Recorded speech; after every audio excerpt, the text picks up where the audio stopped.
I'm not going to tell you this gentleman's age. If he wants you to know, he'll let you know, but he doesn't look his numbers without a doubt. And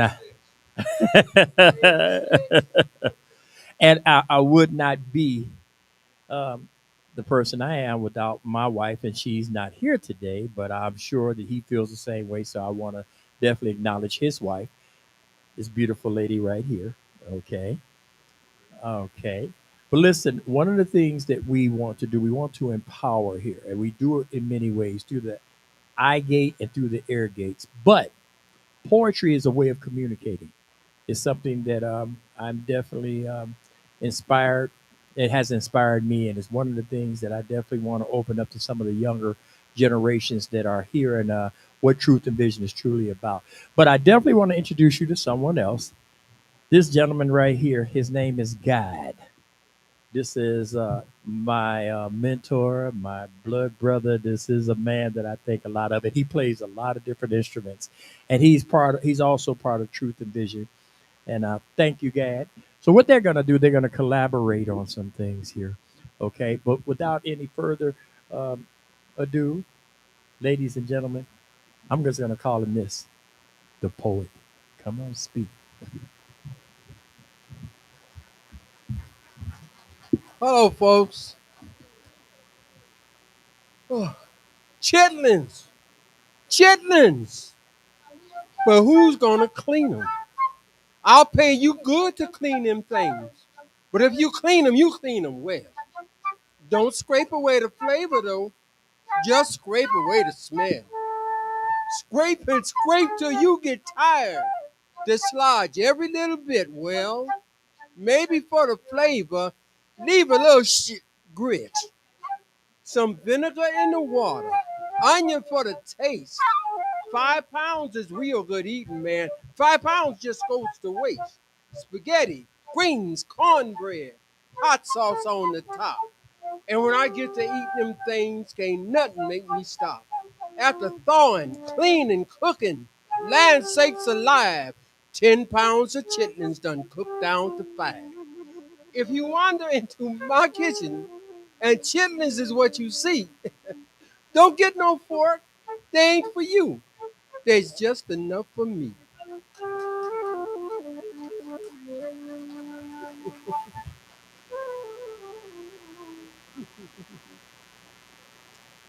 Americans of African ancestry have fought and died in every conflict that this country has been engaged. Though shackled by racism, injustice, and efforts to keep them as cooks and orderlies and not as standard bearers, I am proud to reenact the patriotism of those who came before me. And the flag is our witness. Through gale force winds, our buffeted flag played music to our ears. In the terror filled thick of battle, it quieted down our fears. It bore witness.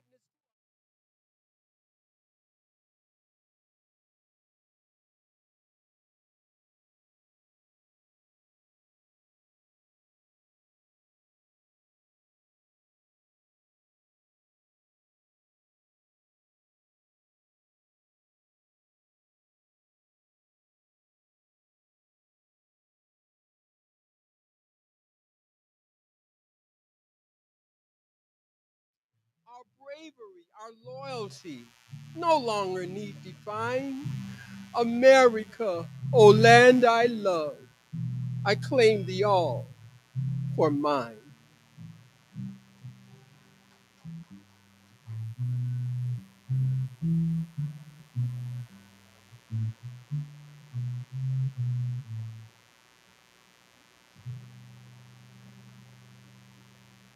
When I was little, about 3 or 4 years old, there was 9 of us. 9 of us. Daddy left to be with another woman. And mama was overwhelmed. You know what she did? She took us down on 22nd Street to the detention home. They placed us in different homes. That's when I became a foster child. I don't know where my brothers are. They took my sisters way too far.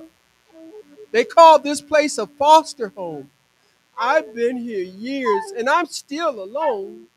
No one seems to notice me. They slop my plate and let me be. Sometimes I cry because I'm being ignored, and sometimes they spank me with an ironing cord. Why was I left for years and years in a place where I shed so many tears? Color and culture mattered most. My own kind should be my host. But all I really needed was someone to show a speck of love. So many years I'm through with pain. Then memories take me back again. And when this pain I can't ignore, a tear escapes then, many more.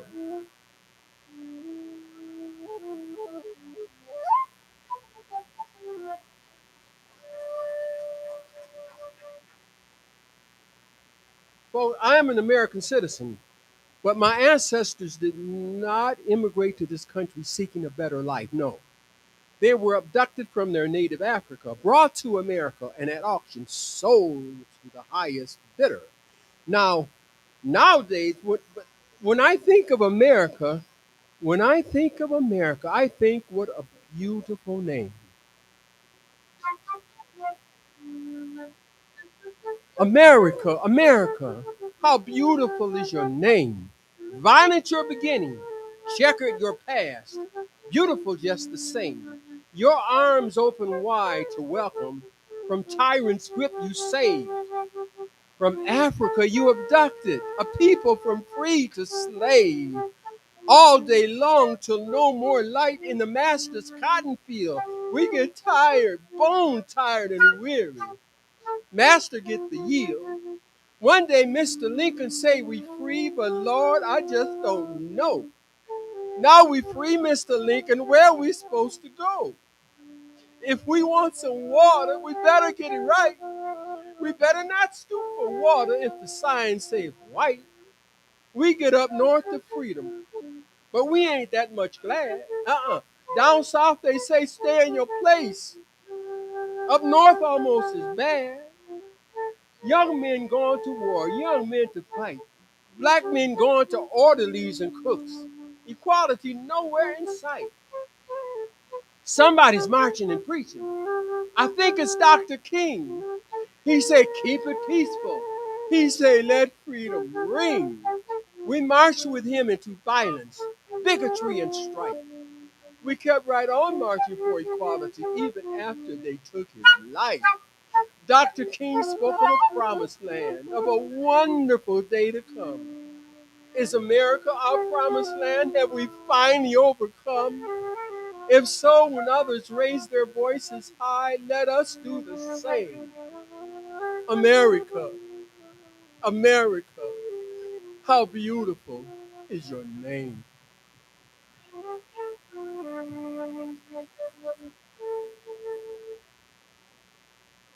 I've been living a long time.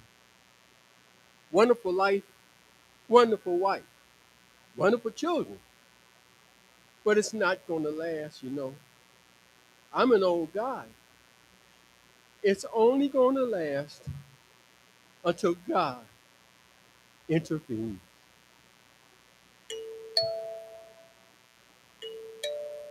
Long life with love along for the ride is life lived at its best, yeah. But life is not forever. Only God knows what comes next. We both vowed enduring love until the end of time. But the pain of loss will take a toll somewhere down the line. One day God will intervene. He will come and snuff a flame. But if it's me he leaves behind, I'll shout out loud his name. I'll say, Lord, was it your mercy that left me all alone? Why did you reach into my happiness just to take one angel home? I'll say, Lord, look on my misery. Can't you see what you have done? In your house, there are many angels, but in my house, there was only one.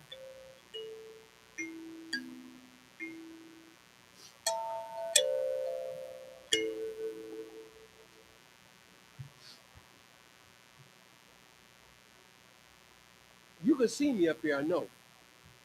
I can see you a little bit, but do you know me? I don't think you know me. You see my surface, but you don't know what's beneath the cover. Uh-uh. Mm-mm.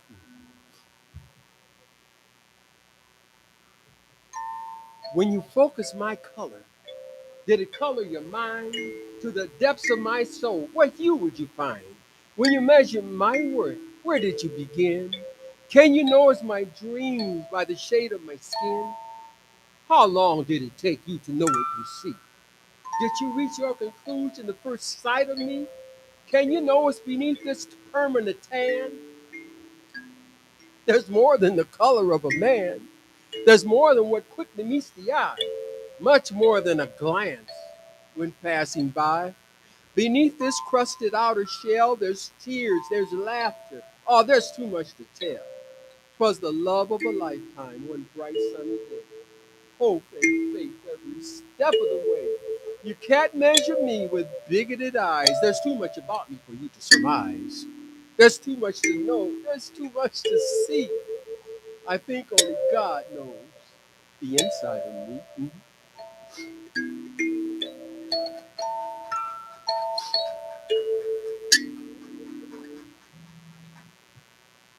There's a lady right there. Hold up your hand now. Thank you. Now, we have been married for 64 years.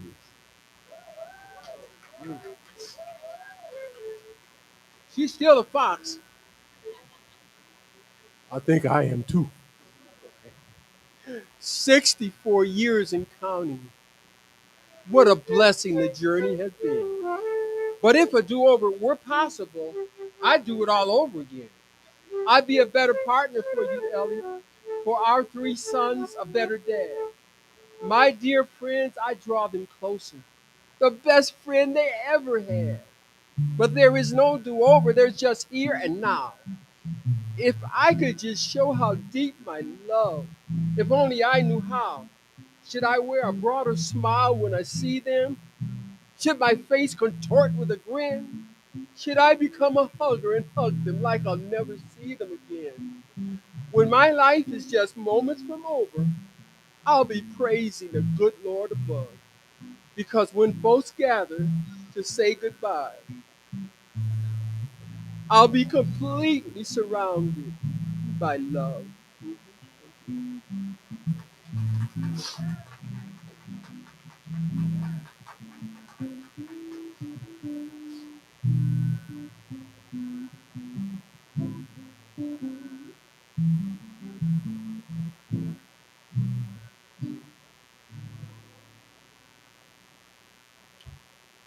When I was young, I was good and I was bad. I was happy and I was sad. But to tell the truth, I couldn't tell good from bad. I was just a bad, bad boy and a bad, bad teenager. But let me tell you, one day I got a message from the wind.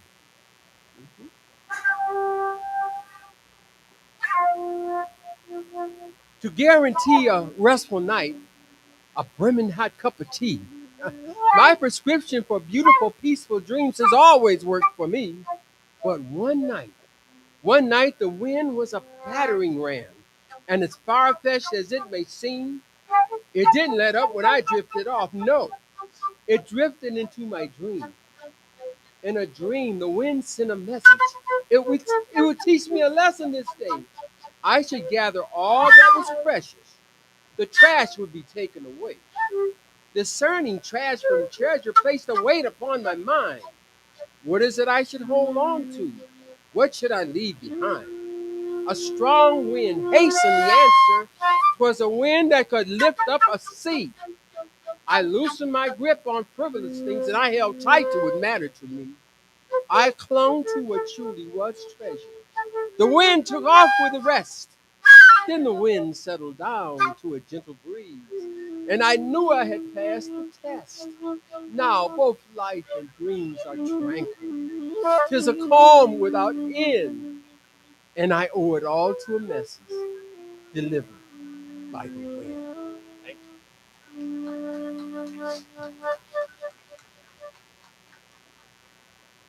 I've been an exterminator for 50 years. I serviced Tri-C, Warrensville. Of course, I gave some of that up because I'm kind of an old man now. But one of the strangest call I got to exterminate, well, I wrote a poem about it. I named that poem Air Jordans. Goes like this. A lady called me to her house. She thinks she smells a rat. She doesn't know just when it died or where that sucker's at. I said, lady, leave it up to me. You needn't have the blues. Whew. Your son's the source of all your woes. It's funky tennis shoes. I didn't want to pick him up. I kicked him out the door. They left a trail of oozing stuff that funkied up the floor. From time to time, she smells a rat, but she doesn't get the blues. Because right away, I go and find those funky tennis shoes.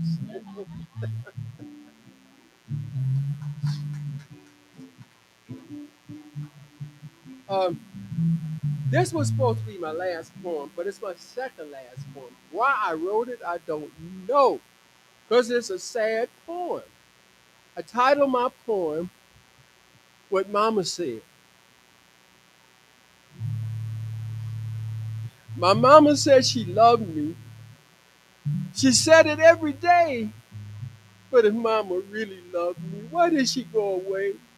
My mama was young and pretty, and I was only 7. Daddy said God took my mama's hand and they went upstairs to heaven. I didn't understand what my daddy meant. I was just a little boy. I only knew that every day mama was my joy. I said, Daddy, Daddy, if I be extra good. And I remember to say my prayers. Will you tell God to take mommy's hand and bring her back downstairs?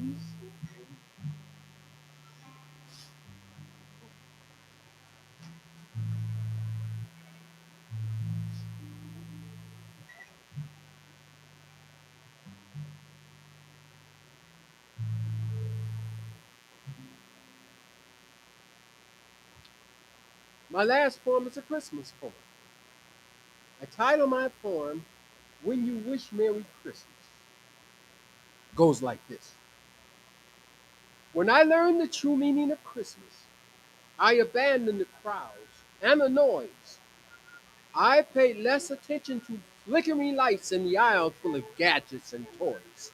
I refused to stand in long lines and I slowed from a frantic pace.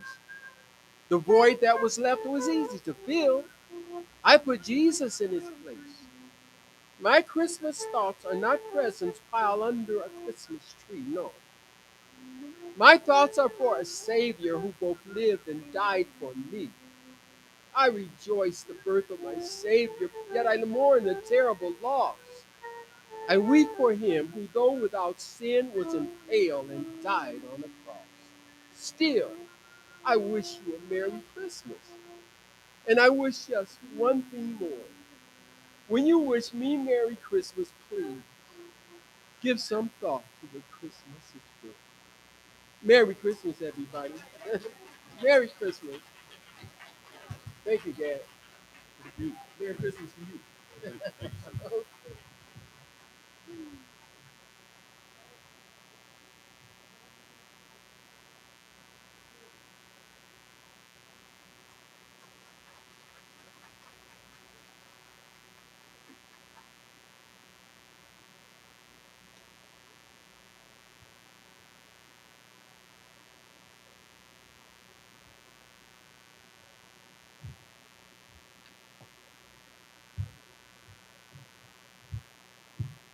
Greetings.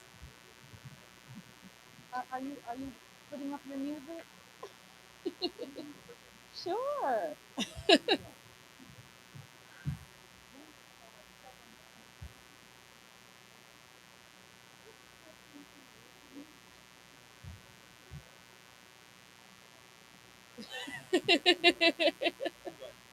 Okay.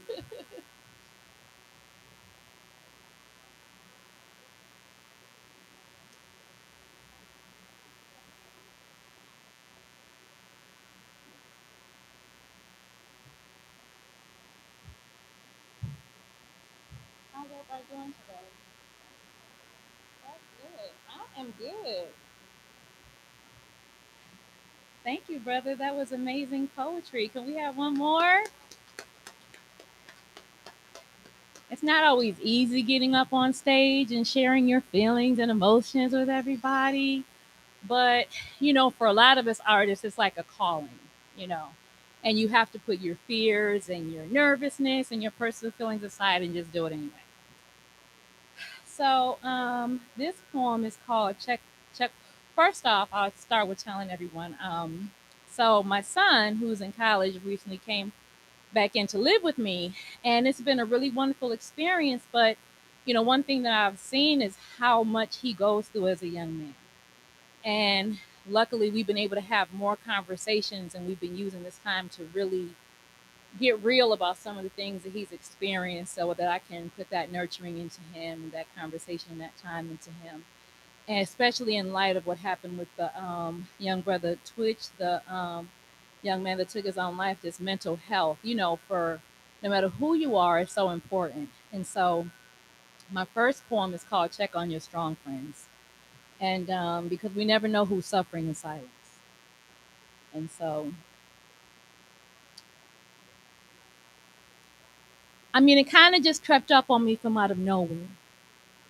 Slowly but surely, like thick cold molasses oozing its way from a frigid jaw. Moment by moment, day by day, the joy I once knew began to elude me, slipping further away from the corner of close and closer to the intersection of but yet so far. But see, this emotional opponent is not unknown to me.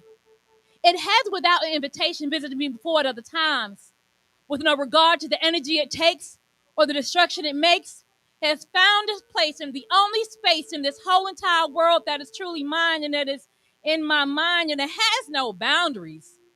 See, depression ain't trying to make no good impression. It has no chill and it does not wait with its wayward ways. It's there waiting for me from the moment I waken. I'm just trying to open up my eyes and start my day, so I pray because everybody needs me. I got fires to put out, tall buildings to leap. There's no time to take a pause for the cause that is me. I got to strap on this superwoman cape that's been passed down to me through my ancestry, along with a custom made mask that was made just for me. Made to conceal, not heal, scars that run so deep my soul but feel, but the naked eye cannot see. And even though I try to forget them after all this time, painful memories come back and replay themselves over and over again in my mind. I fight to stay present, but invisible ties keep me mentally traveling back in time to people and places and things that changed me.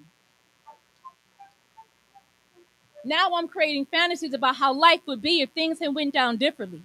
I guess I'm still waiting on God to grant me that serenity. But would I even recognize it if He gave it to me? So that, ladies and gentlemen, is my reality. And the survey says I cannot let reality show.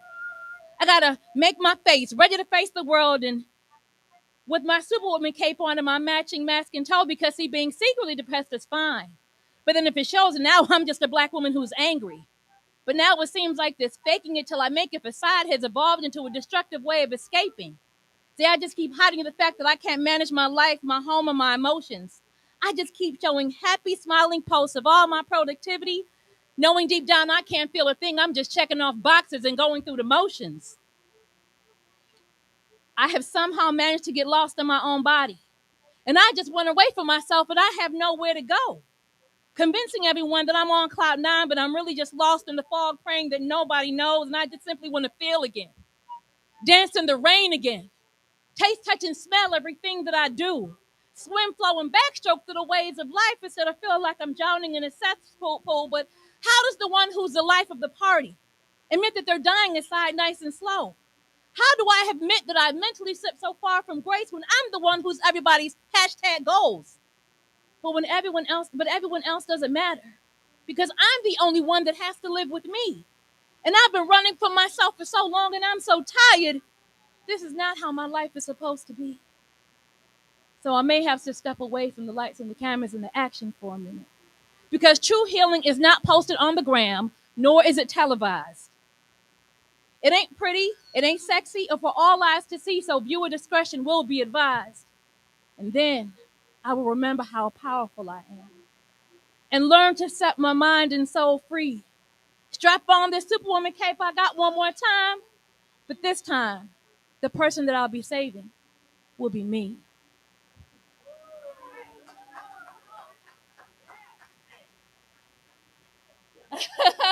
Hey, however you feel comfortable. So this next poem I'm gonna do. Um, so essentially, I'm out in the community a lot. I work in community engagement, and I work with families. And I always am, and just in everyday life, I'll be seeing like my friends and their relationships and stuff, and just in general, sometimes the disconnect is we have a great connection, but sometimes there's the disconnect between males and females, black men and black women, communication, and just in various ways. And so I went around to a group of my friends. I said, "What would you say to a brother if you could? Like if there were certain messages that you have for him, because especially seeing what happened with the brother, and just I've seen my son and my brothers go through their own emotional ups and downs, and I'm like, everybody needs to know they're loved. Everybody needs to know they're seen and felt and heard and respected. And so I wrote this poem. It's called "Word to My Brother."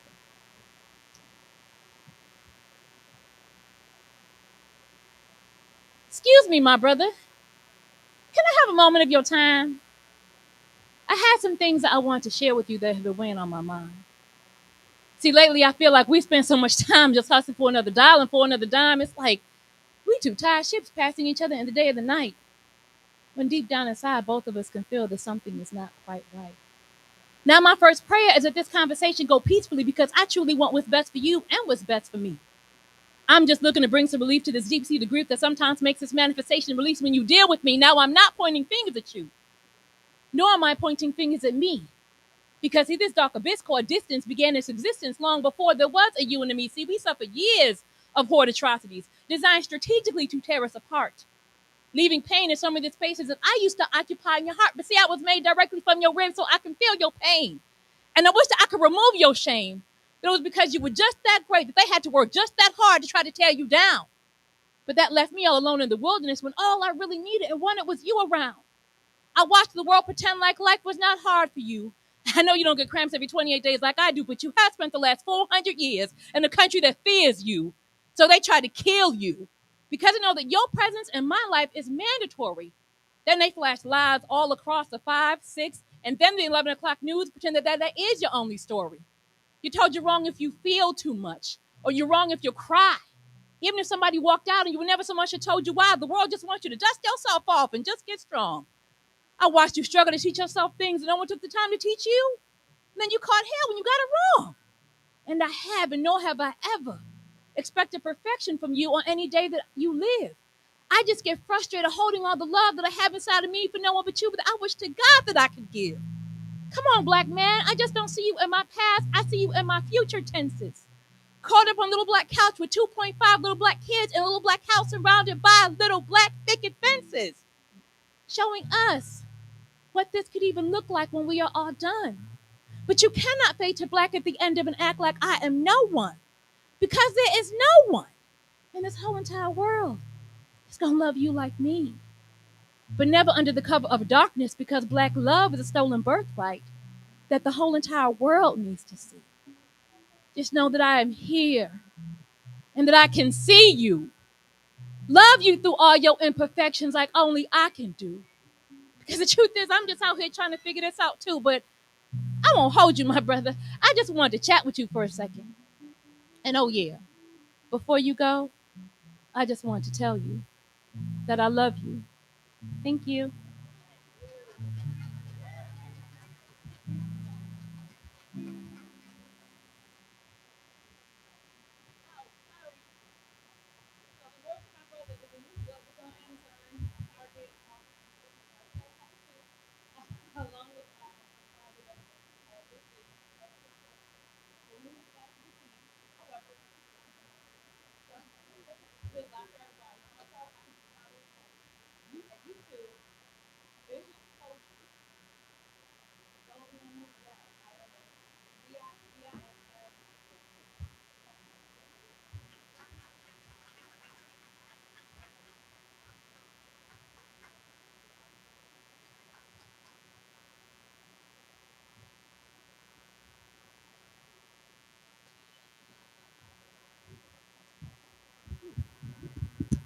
Hello, hello, everyone. How are we?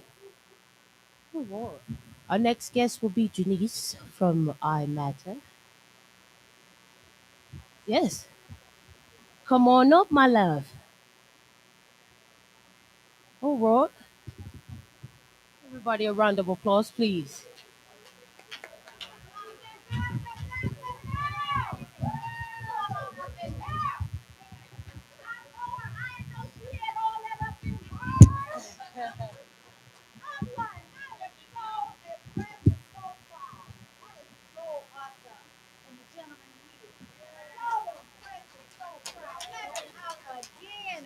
Again. Oh, you know what? I just want to say welcome again. I'm my twin, Mr. Lane, is crazy, but he me on steroids. Lots of steroids. But we have the same thoughts, this, that, the whole bit, vision, and passion for the people and for the community. And so the reason why I am here today is because I came here for a memorial service of a family member. Well, that was a friend of the family, like I was letting Melissa know out there, that relationships that have been built from when over 60 years ago. And one of the members of this family that we grew up next to at 2360 East 55th Street, I've been walked down to 22nd Street too. Okay. So all of that to say is I was supporting that family that we grew up with. If they had, sugar and we had flour, we had this and we had that, we ate.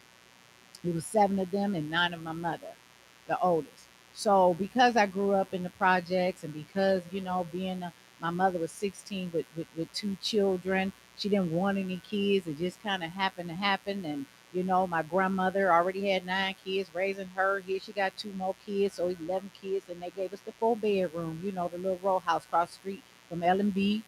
Y'all know about L&B, right? Down the way. So all of that to say is because it was instilled in me during community, during the 60s and walking with, the Black Panthers and when Dr. Martin Luther King, was assassinated and all of those things had an impact on me. But I remember community. And so I was able to go to Friendly Inn. It's still, they just had an event, um, but they don't have enough still because of food and this and that. It's just hard economy. But I remember going to Friendly Town where I got to go out in Bay Village. It's just programs and services that made an impact. My brother got a full scholarship. He passed away this year, my only brother, but in the ninth grade, he got a full scholarship, math and sciences for mechanical engineering to Green Bay, Wisconsin. And because of his brightness, born to this young teenage mama. But you know what? Mental health, mental illness. Like I said, he got a full scholarship to John Carroll, and then he had a scholarship to Allen Bradley engineering firm. But because of mental health in his late teens, early 20s, he started to self medicate, and that was the end of his career. He just passed away at 63 years old this year due to mental health and medications, and he died in his sleep. But we started a scholarship fund, the Jeffrey H. Williams Scholarship Fund, and we awarded scholarships to young people from challenged backgrounds to go to HBCUs or wherever they want to go. One young lady is studying biology. So, so the impact that was instilled in me was community. So I am the founder, CEO of I Matter Counseling and Empowerment Services. This is our fifth year. We are growing. We're small. It's a private practice. I earned my doctorate degree. And so, yeah, it's just like I say, grandma. And so all my cousins, everything, like I said, yes, snap, snap. So you can't tell me that a poor little black girl from a teenage mom can't become and do something. My mother went back to school with her mental health and drug challenges and stuff. My mother, like I said, well, she live with me now. Lord have mercy. I love me some Barbara. Love me some Barbara, but she didn't want children. She was out in the street. She was doing the drugs. She didn't want. It was just a whole nine. So I know about trauma. And if it wasn't for, grandma saying, give me my grandkids when the social workers came and, so I know about foster care and all these types of things. But it let me know that if family and community was not there, where would I be? If it was not for God, and where would I be? So everything that I've been through is to bring me to give back to the community, knowing that if one person says that you matter, no matter how many people say that you don't matter, that's all it takes. That's all it takes, and never giving up. So that's what was instilled in me, having a relationship with God from a little girl, not understanding why that was my only safe place was school and church.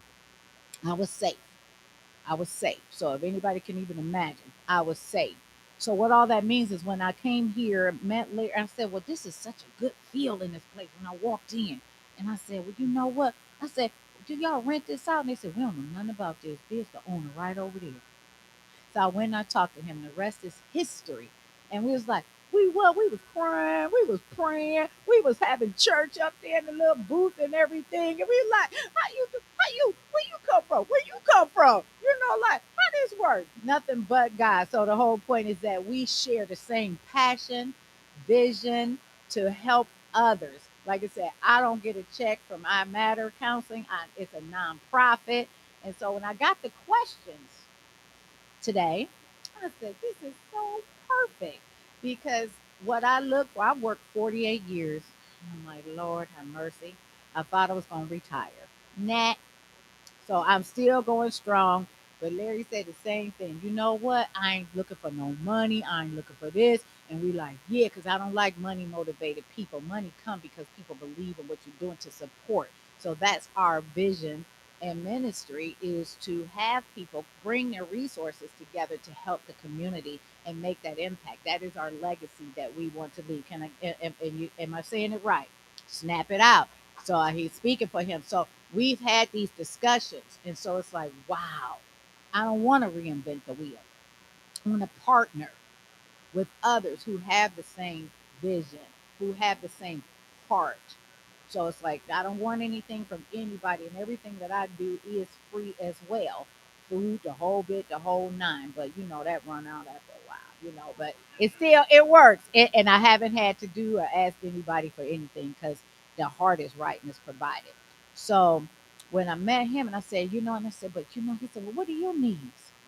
I said, we've always needed space and stuff. He's like, I got space. So I got the tour, I got the vision. I'm like, wow. So it's like we do mental health. We work with from the womb to the tomb, meaning I work uh, the maternal depression. So the baby ain't even born yet. So what you know, like I said, dealing with a person, baby in the womb. So that's why I said from the womb to the tomb. So into life.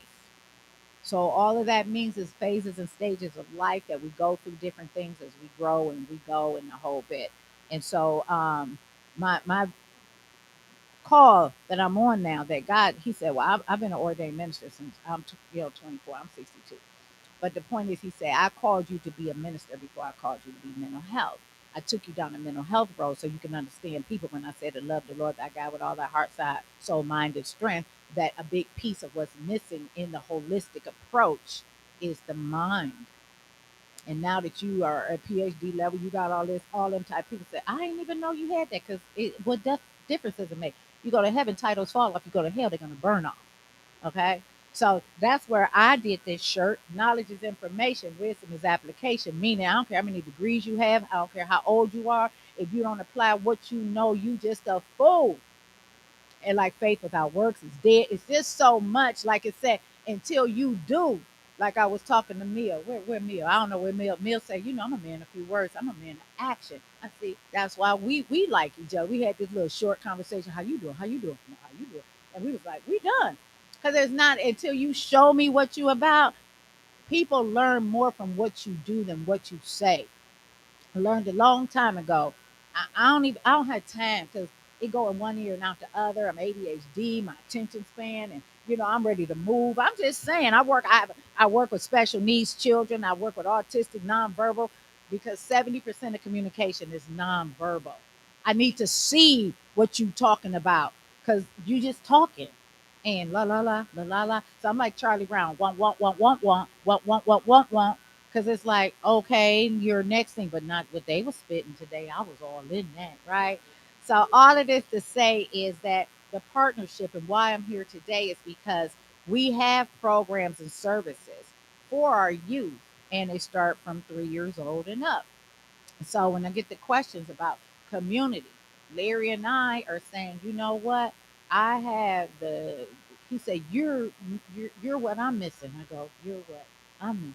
So now we're here to look at the vision coming forth, and that we do have a boys group, we do have a girls group. So we do have the 13 to 18 year olds and 19-year olds. So we do have a paid mentorship for 14 to 19-year olds. So we do have these things, but people don't know about it. And so it's branding and building that awareness. So when we talk about Twitch and we talk about this every single day, I work with a youth starting at 4 to 5 years old who say that if they have attempted or they say that they don't want to live and they have taken cords and things to kill themselves. And it breaks my heart. And the first thing they say is, my mommy or my daddy don't love me.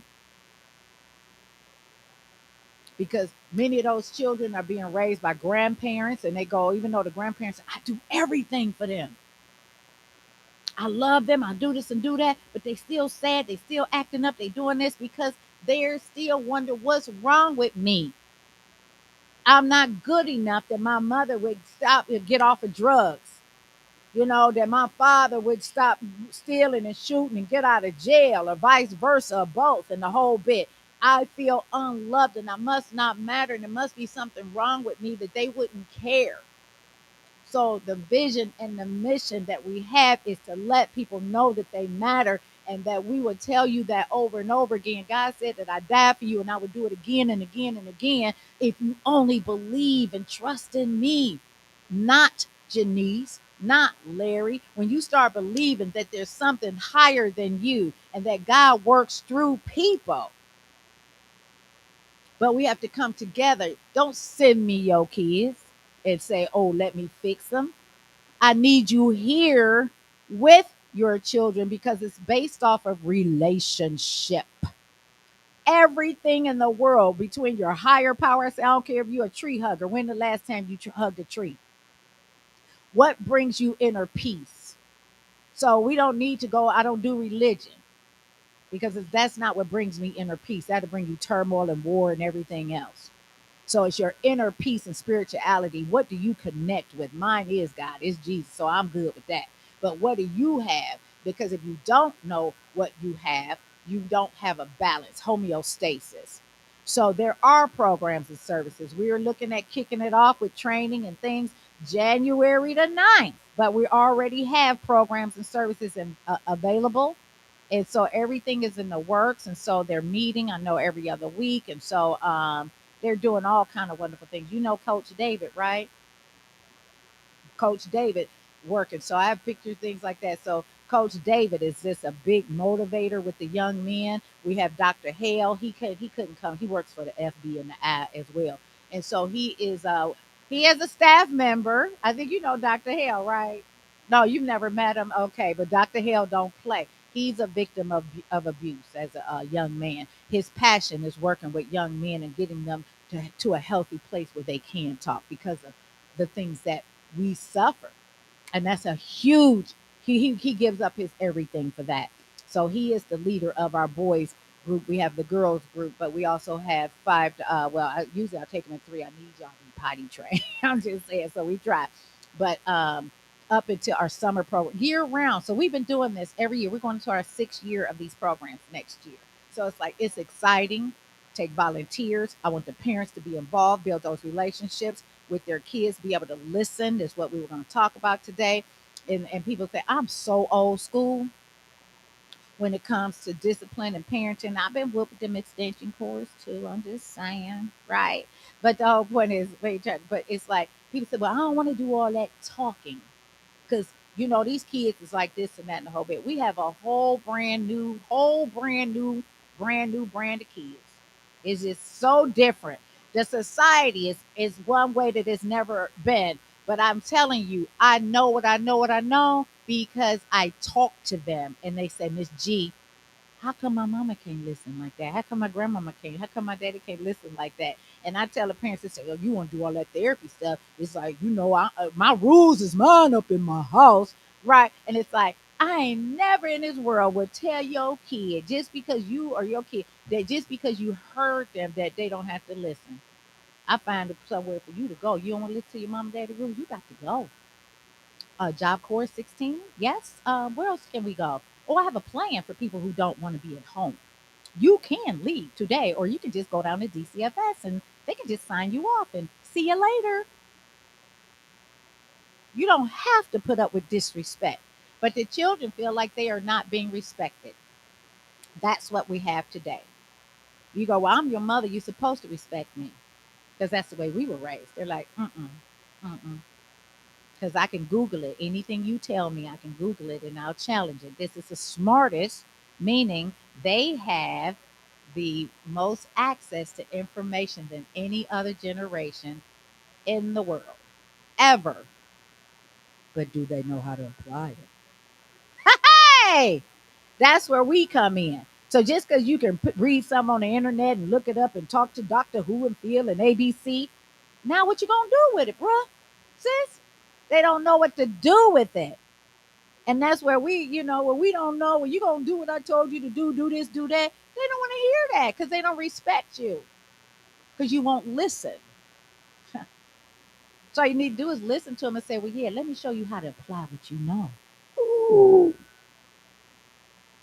And this is what we're teaching: mind, body, and soul. So when it's like everybody has a soul. When you say, "Oh, that food was good," or "Oh, that music, that was my song. I was feeling bad, and now I'm feeling up," because just that inner man. See, Jesus do that for me, and some good music. I'm a music man. There you go. That's right. So all of that to say is that's why we're here today. And it's a small group, and like I said, there we go, do what we do because you continue to do, and fire catches on, the word catches on, that when you have real people doing things, leadership. So I'm gonna say this, and don't nobody shoot me, not today. No, I'm willing to die for what I believe in. When we get to that point, I'm in New Orleans with my mother for her birthday, and there was a fight breaking out at the restaurant we had just come out of, and the cook and he come out and he huffing and puffing, and here come the rest of the crew. He was mad, and here come the white manager, and these was brothers, right? And he come out, and we standing there waiting on the Uber, and I look and I said, "Wow." He was like, and he was going all off and everything, and I'm looking, I said, "Okay," but I was like, "You okay?" "I ain't okay. I'm trying to do my job." And he was just venting and venting and venting, going off. And I said, "You know what? By the time he got done, and he was reared up, nostrils flying in the whole bit. My mother was getting scared, and she was kind of going to the side. She said, "Well, she said, why are you talking to him?" I said, "Just what to do. She was like, whatever." But yeah, she was like, "Girl, we're in New Orleans and the whole bit. You don't know nothing about these people, right?" And I told her, I said, "You know what?" And I said, "Well, I said, come here." I said, and I'm standing next to him, and he huffing and puffing, and the manager come and get the rest of them in and the whole bit, and he's standing outside, and he's still, like what. So I say, so I'm standing next to him because we waiting on the Uber, and they said it was down the street. Next thing I know, the Uber was canceled for some reason. I had to get another one. But let me tell you, and I said, let me ask you a little bit of something. He said, "I don't feel like talking." I said, "Well, first off," I said, "I ain't asked you to talk. I'm about to tell you to listen." So he stood there and he listened. I said, "You know what?" I said, "I don't know what's going on." I said, "But you don't never let nobody take you up at your hookup." I said, "This job and what they wouldn't, I'm trying to get these orders in and I'm doing this and that." I said, "So it must be something else going on." Because I said, "You could lose your life today over this. Are you ready for that?" And he's standing there, and I said, "You got any children?" "Yeah." I said, "I got a son." "How old is he?" "8." "Oh, so you ready to leave your son here over this?" "No." you know. But by the time I'm just saying, I'm a fast forward. By the time I got done with him, right? This what I do. By the time I got done with him, he was crying. He was helping me and my mama in the next lift that I got. He was hugging us. I slipped in, some money. And I said, "You went to work today." I said, "Don't let nobody take you about your job, your hookup, get in your head over this dumb stuff." But by the time I got done with him, because my mama, and then I said, and my mama's like, "Well, what you doing?" I said, and I said, "I would die for him." My mama said, "Girl, don't be telling nobody that. They might start shooting." I said, "Mama, you go on over there, sit down. This is what I do. This is what I've been called to do. This is what I have been called to do, that when you're ready to die for what you believe in, which is people, community. How many of us can say that? So I told mom, people like that, go home, sit down. That's not your calling. That's not what you do, because it's not for everybody. It's just not. So everybody don't have that call or that gift. But I wasn't always there. I had to grow to this point that nothing else in life matters, but to let you all know that you matter. Your children matter. Our future generations or whatever is here matter. And how do we get through to that? So that's why I'm here today with this young man, because we about to do some things. We already doing some things, okay? We're already doing things, but we need to know, like I said, yeah, snap it out, snap it out. So, like I said, passionate. I'm willing to die. I don't ask anybody. I tell everything I do is donations only, and it's like I said, because what was instilled in me, I want to instill in you all. And we say, well, we don't know what to do. So first thing I say, ooh, this world and the children day, yeah. It's like, ooh, oh, I'm so glad my children grown in their 40s. You understand what I'm saying? And my grandchildren. I don't want to raise nobody else's kids. I did foster care, I've adopted kids. I've done my whole thing. If I had to do this, I'd be looking for Larry. I just saying it's a big feat. So you have to bring community together. So that's why we're here. Let's clap it out for this young man. So we have programs. I have a few brochures. You can contact here if you want to be a part of what we do. You have gifts and things like that. So our program, I run it Monday through Thursday because we need Friday off by the time we get finished dealing with your children. Larry, like, oh, we gonna be there on Fridays. I say you be by yourself. Nah, so we run our programs year round, Monday through Thursday. I'm at our counseling, but we will be partnering here doing music and art and just the plays. Where's Monica back there? We're going to be doing a lot of role play and things like that to help, and we're going to integrate mental health, their skills, and just their life to help them find meaning. Until you have meaning in life, you don't value life, and that's what's missing. They don't value their own lives or the lives of others. And so now we have the work to do to let people know, let our children know, let ourselves know that you do have a purpose, you do have meaning. And everybody that was supposed to hear this today is here, because it don't take a whole crowd, because that's when it gets messy. I don't do mess. So I can love you to death. I'm very disciplined and regimented, because that's what was instilled in me. Old school. Every event I do, I'm gonna feed you. Larry and I'll be like, man, well, I'm gonna eat again. I will feed you, because that was instilled in me. You feed people. But I can't even cook little. I still be trying to, and everything come out big pans, big pots, big things. Like, and it's like, no. So I always welcome people, but I don't cook anymore like that because of COVID and things.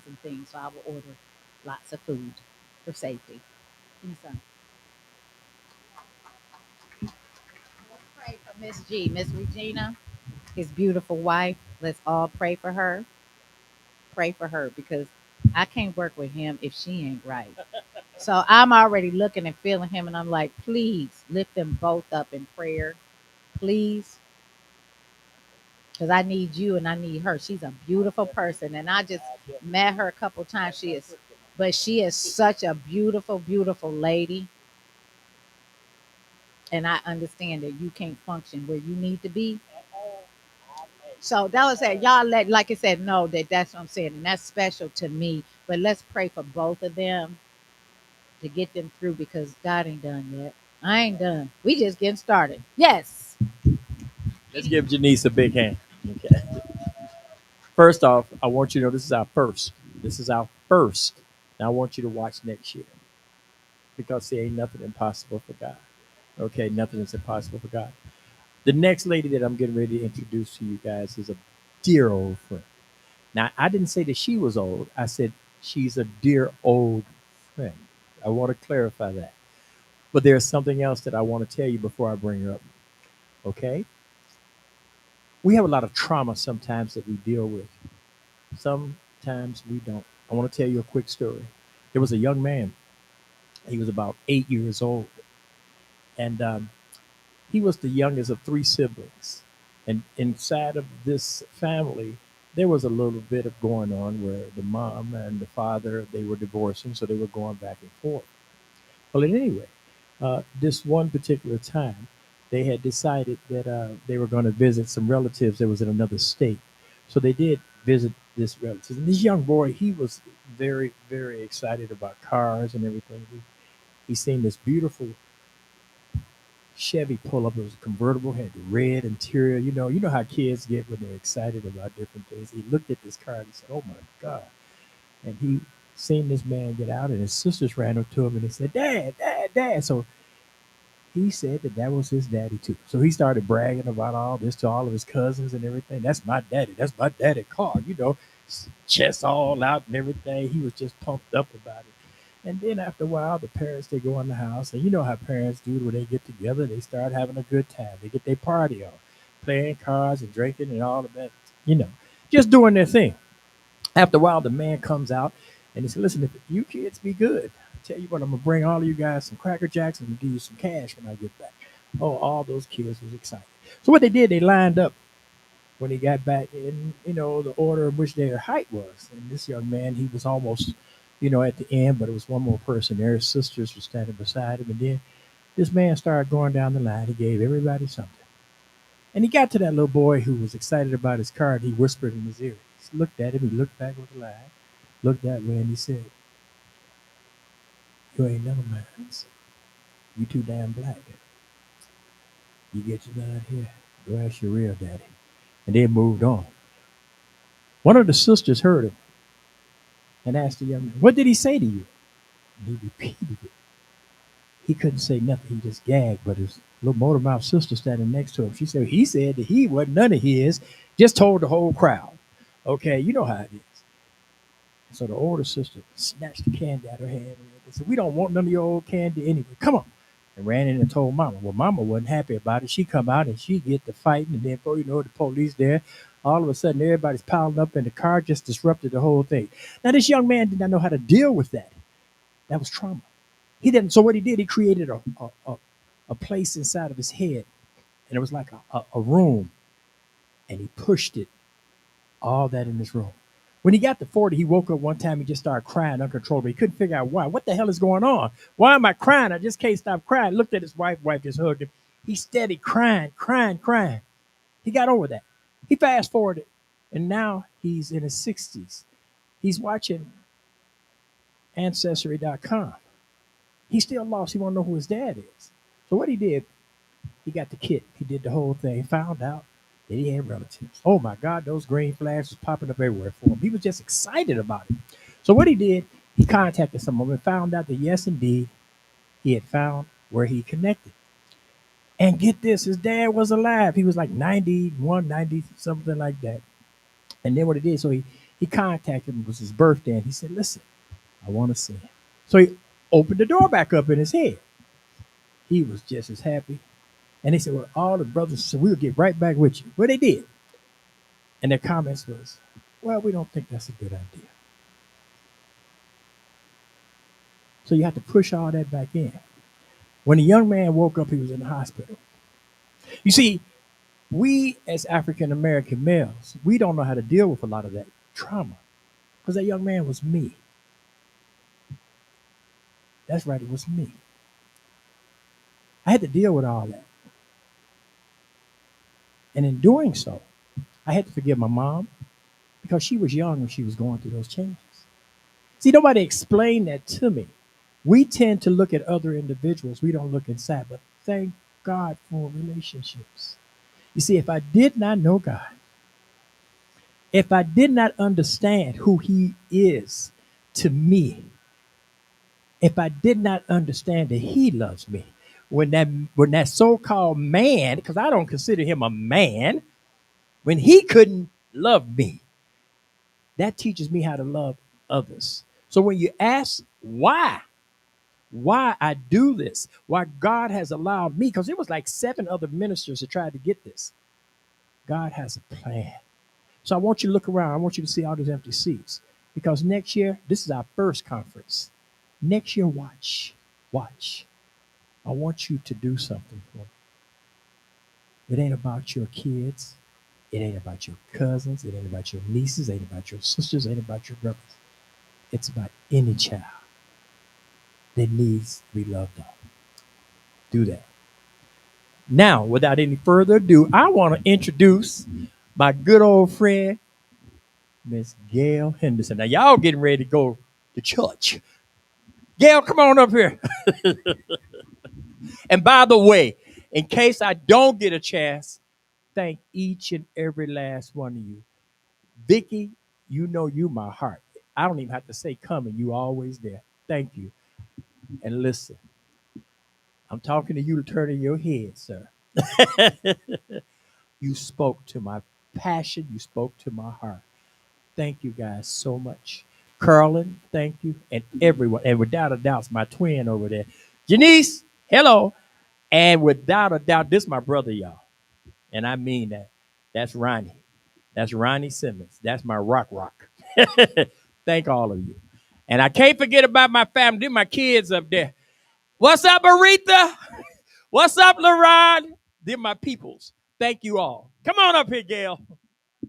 Oh, and don't let me forget about Monica. Oh my God. Oh my goodness. That I call her the boss. Thank you, Monica.